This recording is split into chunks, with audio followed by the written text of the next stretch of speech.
Welcome to Module 6. And in this module, we are going to cover with Raymond malware incident response. So, the agenda is, first of all, the first response at a malware attack. How we can find out if it's a real malware or something else. How we can identify the malware processes. How we can locate a malware file and remove the persistence. Or how we can trace malware.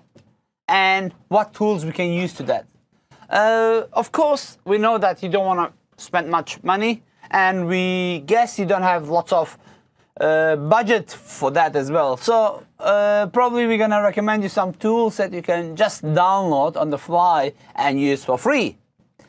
Okay, here's my main question. Should we rely on antivirus? And if you watched our previous session with Raymond, I keep telling that, hey, your antivirus is just your last point of protection. Even the very up-to-date antivirus is a few days behind. Why? Remember the slide that we covered with Hasain? Incident has to be happen. Then it needs to be detected. So I write a malware, I send it out to the wild on the internet. Then someone has to get infected. Once that someone gets infected, he or she has to be suspicious of the file, submit it to their antivirus vendor. They have to reverse engineer it. Then they have to write the core. Then they have to update their database. Then they have to push it through. It's still not finished. You have to download. You have to scan. And hopefully you got a solution. So don't rely on antivirus. And based on Symantec's Senior Vice President, which was published in the Wall Street Journal May 4, 2014, that antivirus can only catch 45% of your cyber attacks. That was 1.5 years ago. Yes. So I know not much things has changed. So how is an incident response malware? Of course, you can disconnect from the network or not, but in this case, we would recommend you to disconnect from the network and try to identify the malicious processes or drivers. When I said drivers, I remember clearly before Microsoft had this all-in-one policy, okay, where many people used to look for drivers in the wild and download infected drivers. I mean, without knowing they're infected. I'm going to ask Raymond to show us how we can terminate the identified processes. Killing them is not the right solution. Not just killing them. You know, not just killing them. It's cruel. Don't just kill them. We will talk about it. But before that, we have to identify it. And we have to look if it's sitting in the auto start. We have to know how we can delete them and how we can reboot and repeat this process. Now, I would like to ask Raymond, dear Raymond, what should we look for? Well, if you look at malware nowadays, it's targeted at the standard user. Also, the malware developers, they now know that the average user is not an administrator. So they create their malware in such a way that it will work with a standard user. But still, it's not always. Most of the time, it is software that is halfway polished. It's working partly to do the job. It doesn't have to look very well. It doesn't have to look great. It just has to do the job. So what those developers often do, they create a program that has no icon. It has no description or company name in its properties. It's not signed. It may look like a component of Windows. That's what they very often do. They make software that presents itself as a part of the operating system at first sight. But then you notice that Microsoft will most likely sign their software with their own certificates. And those malware developers, they don't have a micro certificate. So you will see a difference anyway if you start looking for it.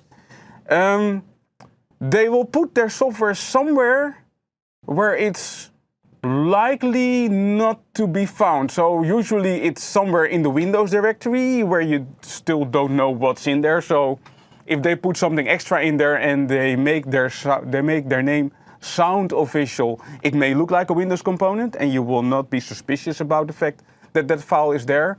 Or they will put it somewhere where you as a user won't look, for instance in your app data folder. Usually you're not looking there and it's hiding there somewhere in between your other files that you also didn't know that were there. This brings us to the one important point which I covered in the previous MVA. When the virus developers, I don't call them developers, I call them cyber criminals or hackers, okay? They really don't care about the look. They're not selling you anything, right? And when they give you something, they won't tell you, hey, here we go, you got a coffee. You got a virus. They will hide the virus inside the coffee and they will try to get you infected. And they will, I can prove you the cases, don't mess up with me. What they do is, okay, they will try to show it as legitimate as you said. For this, I think we can use Process Explorer, Process Weave, and we have like virus total some websites. So why not create? Why not you tell us what we can do? For example, we can have the Process Explorer. Well, Process Explorer is actually that's one of the main tools that you use to start looking what's going on. But I wanted to get back to one of the points that you said, that those virus developers or criminals, criminals are not selling you anything. Well, I didn't say selling you anything, but yes, things have changed nowadays. They are trying to sell you stuff. Yeah, they try to sell you the key to unlock your encrypted software, okay, stuff like that. When you say selling, to be honest, you can go to Underground website, which we showed in our Tech Ed session. There is a huge market for 0 days, for unknown attacks, which you can buy. But what Raymond is reflecting is the TrueCrypt virus, which encrypts your hard drive, and then they are selling the decryption key for your own data. I mean, never ever pay, because you will not get the stuff back. Well, there are cases that they actually... Very few cases, but I can prove that, 95% of the cases, I mean, I made the number up, most of the cases are fake, and because we work in the field, we get many responses based on that. That's what I'm talking about, my experiences, and I work with many people across the globe which face the same issues. Yes, Raymond. Okay, well, to get back to Process Explorer. Process Explorer is actually, it's a tool from the Sys internals website, and that you can download it for free. And it's part of a large suite of tools that is easily downloadable from their website. And actually there is a website where you can directly download these tools to start using them. So if you're in trouble and you're planning for incident response, you just go to live.sysinternals.com. And here you have a direct link to all the tools. So you just have to click the tool that you're looking for, and it's being downloaded to your system and it's ready to run. Now, what Process Explorer actually does is pretty nice. It's kind of a superset of what you get with the Task Manager. It shows you all the processes that are running on your system. But it doesn't just do that. So here is Process Explorer running. Let me make sure that I will show you everything that is running. Try again, please. No, it's there it is. And here you see are those processes, and it shows you when processes are created. Those are the green processes that show up. And it shows you when processes are killed. Those are the red processes that show up. And then there are other colors for system processes and user processes that are running. And what you see here is if you hover your mouse over a process, it will show you some detailed information about the process. So, for instance, here is SVC host. You see it is SVC host, and you also see what services are being hosted by this version of SVC host and where it is located. So it's very easy to start tracking down where those executables are being started from. Now, if you start looking for malware, then Process Explorer has some very nice extra things in here. For instance, you can add columns. And when I start hunting for malware, I always add the column for the verified signer and for virus total. And these two columns, they can actually do two things. First of all, the verified signer part, you can turn on the option to verify the image signatures here. And with verifying the image signatures, Process Explorer will just verify every signature of every executable that is being shown here. Now. So let's turn on the option and see what happens. So it starts verifying every executable here. And there is one executable here that has no signature, so this is a suspected process already. Now, I don't know exactly why it's behaving this way, but you see here no signature was present in this subject. That's not all.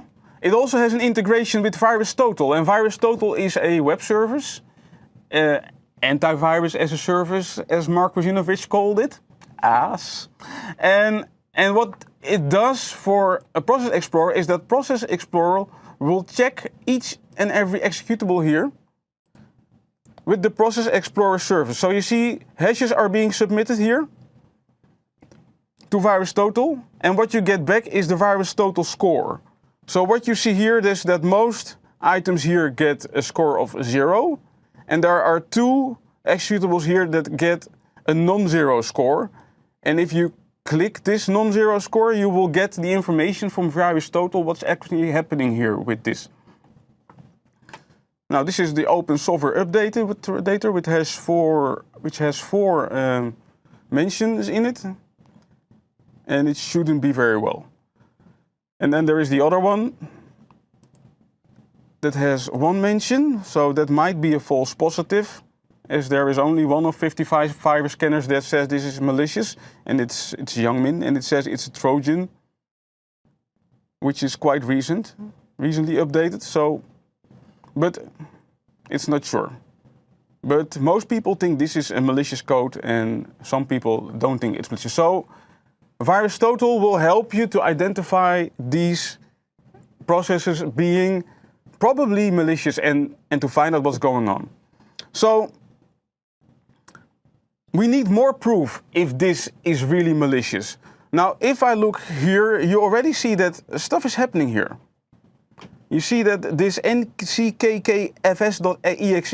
is doing something. It's doing something, it's creating processes, it's killing processes, and I don't know why. So I have to find out what's going on. Well, the next thing that you start looking for now is, are these processes being automatically started?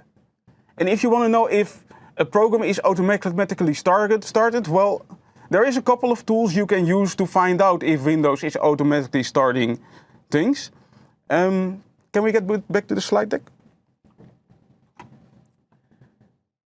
I'll get back to this later. We've submitted the files to VirusTotal, but we have to find out if the malicious process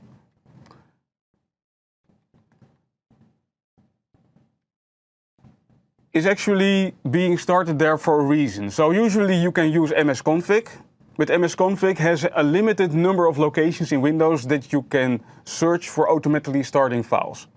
So is Task Manager also looking for a limited number of locations where you can start programs in Windows when Windows starts. But there is this tool also from sysinternals, it's called autoruns.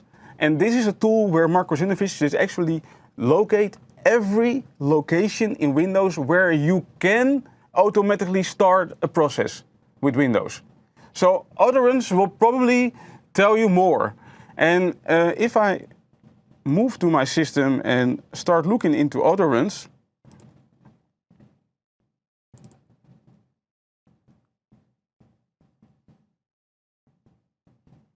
then I have autoruns running here, and it's starting to enumerate all the locations.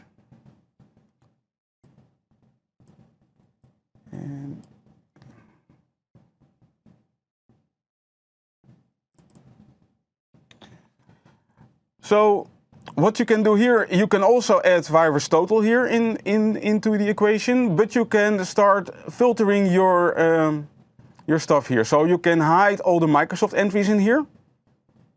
We believe it's safe. So that will make the list a lot shorter. You can also make sure that you hide all photo virus total clean entries in here. So let's make sure that we access virus total. Let's see, here you can verify the code signatures and tick virus total. And when I've done that, and virus total has checked all my signatures on my files. It's still checking, I guess. It's checking now, but it takes a while. While doing that, again, there are some other tools as well, which I covered in the previous MVAs, which you can watch. And we had a beautiful session with Raymond, which is called Pound What's Next. We did cover some other tools there as well. Please go ahead and watch it. By the way, I'm buying time for you until this happens.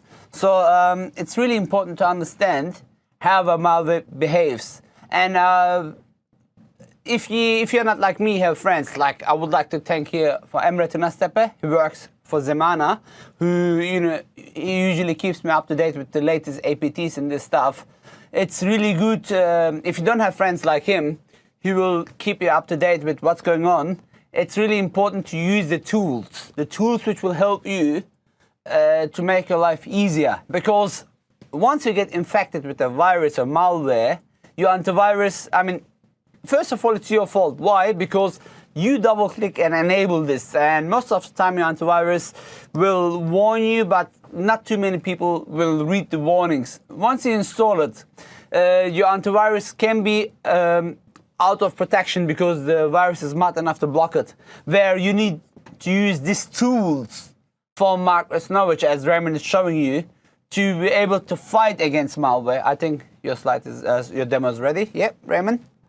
So I cleaned up my list now, and now the list became really easy. So it says, well, I have two suspicious entries. There is the software updater here, and there is the Microsoft framework here. And especially this one is malicious. But it says Microsoft framework. It says Microsoft framework, but where is it located? It's located in C program data. Can you see if it's been signed as well? Yes, it's here in the program data folder. And if I go back here to Process Explorer, you can see it is verified. It's verified by Auto IT Consulting Ltd. So this is a verified executable. But it sounds like there's something happening here, and we don't know what.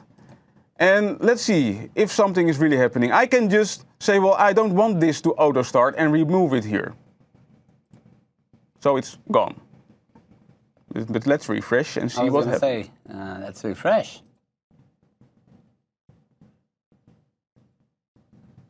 Hey, it's back. Uh-oh. So something is writing... Oh, writing it back. I'm removing it, and there is probably some watchdog system here making sure that when I'm removing it, it's coming back. It's so let's very suspicious. Let's have a look what happens. I remove it here. Yes. And something happens. Enter this. And I refresh. And it's back. So now I can start looking for what's going on. Something is writing in run once. And this is when Process Monitor comes along. Process Monitor is monitoring what is happening in your system. And what is actually writing in the registry, what is writing in your file system. So we can use Process Monitor to actually find out what is overwriting my run once key each time that I'm removing this key from the registry. So I'll start Process Monitor here. And Process Monitor will start creating an awful lot of data. Let's so you better filter it down. I can filter it down, that's one way to do it. But I also know there won't be any process writing in run once nowadays. True. Not during normal process. So when I have Process Monitor running, and I remove this key, and I delete it, like this, and I go back to process monitor, stop monitoring, and then look for the run once key.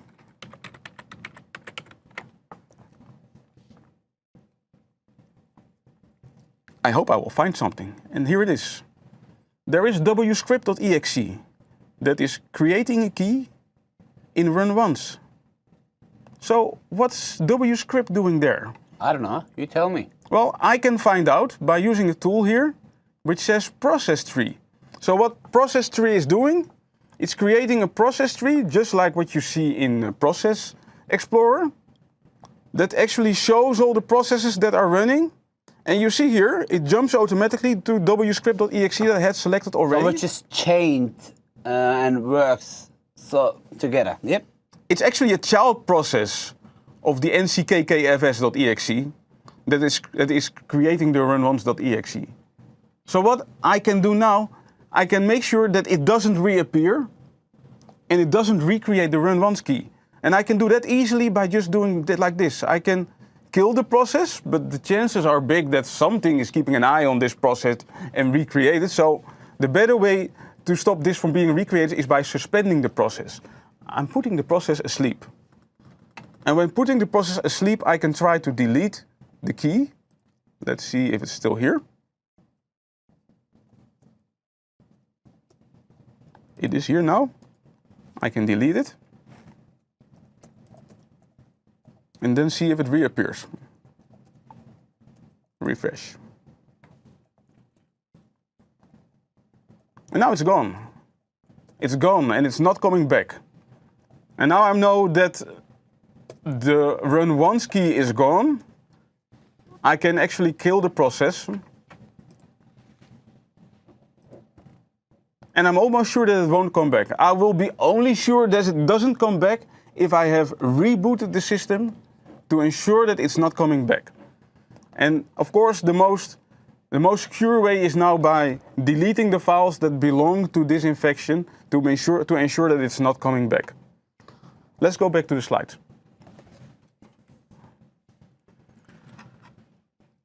So other runs was easy because you could verify all the files to see if those are valid Microsoft entries or entries from a valid vendor. In this case, it was a valid vendor, but still, VirusTotal was showing that it was suspicious software. And you have to be careful. You can also submit each and every unknown executable to VirusTotal. But if this is a targeted attack and you are being attacked by a new piece of software, those attackers may be keeping an eye on VirusTotal. And as soon as you submit it to VirusTotal, they know that you're on their track. And they might change their tactics to do something new to ensure that this is not leading to uncovering their actions on your systems. So then you can trace the software, the malware. You can see what's happening. That's what we actually did with Process Monitor. We were looking at what it was doing in the registry to find out what was writing into the registry to get the run once key back to ensure that the software was staying there. And Process Monitor just unveiled for us that it was a child process of this mother process that was there, that was recreating the run once key. Now, the tools that we have been seeing until now are all reactive tools. Those are the tools that we use when we have been infected.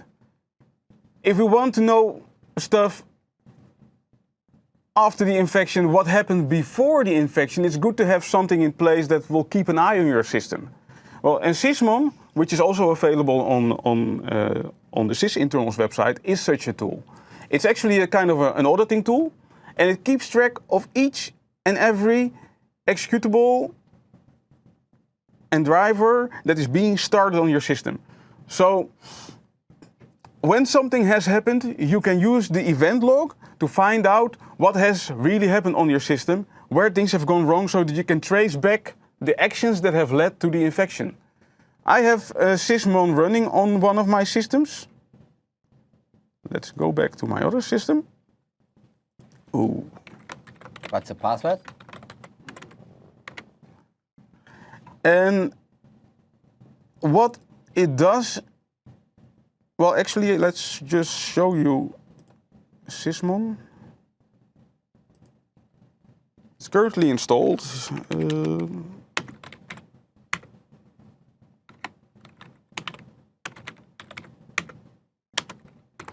And I can show the current status like this, and it says, well, the service is installed, and it's currently not monitoring network connections, and it's not monitoring image loading, and it has no rules installed. You have the option to install rules, create an XML file that do all sorts of filtering and extra rules and start monitoring network connections and stuff like that. But if you just install the default like this, it will start collecting information of each and every executable that is being started on your system. So for instance, if I look here in my event viewer,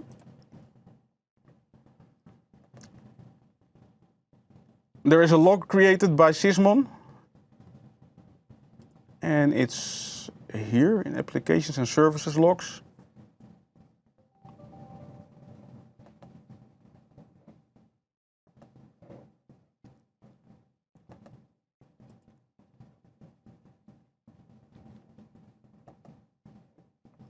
And then I have to scroll down, okay, here, Microsoft, Windows, and here's a whole number of logs that was created in the time frame of Windows Vista. And here is Sysmon. And Sysmon has its operational log, and in the operational log you can see everything that is happening on my system. So for instance, if I look here and I scroll down, it says process terminated, process terminated, process terminated, here process created. And actually this is the process that I just created when I started Event Viewer. Mm-hmm. And each and every process that is being created and terminated on this system is being logged in Sysmon. So I can trace back when an infection has taken place. I can trace back when a certain executable was started for the first time to find out what are the subsequent actions after that, to trace back what was happening. And what you see here is that there is actually a lot of useful information in here, because it says everything about the action from where it started, what the hashes were, what the parent image was, etc. So you can easily trace back where the execution came from and what command line was used when this event took place. I think it's a good idea to have Sysmon in place if you're afraid of your system being infected and if you want to know afterwards what has happened, because Sysmon allows you to trace back every step that led to the infection. Let's get back to the slide deck. Okay, then what are the other forensics tools that we can use? Well, Sysmon, Sysinternals, has some other tools. One of them we already mentioned, dis2VHD. That's when we have to create an image of the disk. And TCP view is also another nice one, because it will show you in real time what executables are creating what network connections on your system, so that you can check out why there are network connections and when they are being created. I can just give you a very quick view on this. If we can move to the demo, here we go. Let's go to my C drive. And my Sysinternals tools. And there is TCP view here. Now TCP view is then showing an overview of all your processes running and how they are creating TCP or UDP connections from your system. It's a beautiful netstat command and a graphical interview. Well, netstat will show you most of the information, but it's not real time. So it's a snapshot each and every time you run netstat. While this will be a real-time overview of connections being created and being terminated. So if I start a new program that is creating a network connection, let's do Google Chrome for instance, then it will immediately show in the list that Google Chrome is there and that it's establishing network connections over the internet. So on your network connection. So this is really, really easy, real time, watching what is happening. So this is probably the first step in your network forensics if you're doing real time network forensics. True, true. And we had a session on this as well, which has been pre-recorded, where you can go watch. Okay, now let's bind it to forensics. We have some other tools, as you mentioned. We have sysinternal tools, Microsoft.com/sysinternals. We have PowerShell. We have lots of demos. You can also use and look at Nearsoft. In Nearsoft, you can download my last search, web browser passweave, IE cookie weaver. Yeah. And this is really all good tools which you can use. Yeah, those tools from Nearsoft, for example, those are an example of the case that you mentioned in our previous session, where you were telling about the real case investigation, where you found out that this rogue administrator has been searching for how to clear certain logs from his system. Nearsoft provides you a tool like that to search back in the searches what happened on this system in the search history of your browser, to see actually when or who did search for what, and to trace back what actually happened. And also a nice one is the password revealer, that it reveals a list of all the passwords that you stored in your browser during browsing certain websites. I started it on my system and I saw passwords that I didn't even know that I had on certain websites. And this brings us to the summary, right? So first of all, look, I want to tell another story which I had. I had a media briefing in Dubai when I moved there. You know, they were introducing me to media, lots of magazines, and you know, everybody was in IT there. And one of the editors wanted to give me a hard time. Oh, I'm using one computer which I only use for my online banking. I said, wow, this is great. It's always up to date. I never use, you know, he was trying to tell that I'm the most secure guy in the universe. I said, look, they're all good practices. What about, you know, after asking all these questions, he said, no, I never download stuff from the internet. I know they have viruses, I mean, from unlegitimate sites. Yes. I never do this. At the end, it brought me to one question. Okay, when did you update last time your router? Oh, I change my password every second week. In your router, yes. Cool. When did you update the firmware in your router? He was like, I said, do you mind if you give me the brand? He gave it to me. I opened Bing. I binged how to hack X brand router, and it was, you know, he was using one of the most vulnerable routers which is in the market. Which, I mean, they fixed it with the new update, which he never used. So please never assume. No. And as Hasain said, as I say, as many other security experts says, be aware, be suspicious. I mean, it's your job to look for weaknesses. If you don't look for weaknesses, if you don't know that you're weak, then you'll be probably the easiest target. I don't want to repeat what he said, but it's really important to make sure that we know our tools, we know our strategies, and you saw how Sysmon can help you. PowerShell, it's free. Please, please, please look into it. Download it. There are many free ebooks where you can download.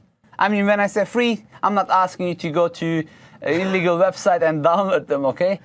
Free from Microsoft. Please check the Microsoft Learning website, or please check Microsoft Virtual Academy website, or the PowerShell scripters. You know, there are the scripting guys. Yeah, the scripting guys. And yes. There is the PowerShell.com. PowerShell.com. You know, where you can download lots of free books. Learn them. And there's also a very large repository with sample files and scripts that you can use for your own good from Microsoft.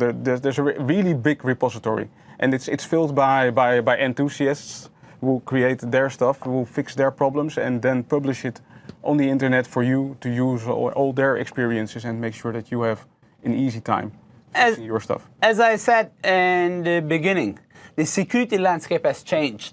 It's not anymore about viruses. Hasain mentioned of a company which only works with governments to hack people, but they were hacked themselves. So even these professionals, they get hacked. I remember in our first MEA, which was live, where Raymond was moderator, while I was going to my walk, I noticed I was on a DOS attack live. I said, hey guys, you might hack me. I know everybody's hackable. There's two types of organizations, which we keep repeating this. One, they know they can get hacked. That's why they implement the latest solutions. Two, they never assume they will get hacked, and they will feel their own medicine as it happened in that company. Again, if you look into the market, Ashley Madison was hacked. Cars, I don't want to mention the brand, was hacked. Big organization was hacked. Not once, not twice, 3 times. I mean, we all use them. Forget about it. White House, Washington, D.C., unlimited budget. They were hacked. Banks, e-commerce website, they were hacked. I mean, I don't want to go again. So if you don't want to be in the news line, listen to the experts. Listen watch these sessions and proactively think how we can stop them. Thank you very much for watching this session. In the next session, we are going to cover Windows 10 forensics, and I'm going to have some cool demos. Thank you very much for watching, and I'm looking forward to see you in our next session.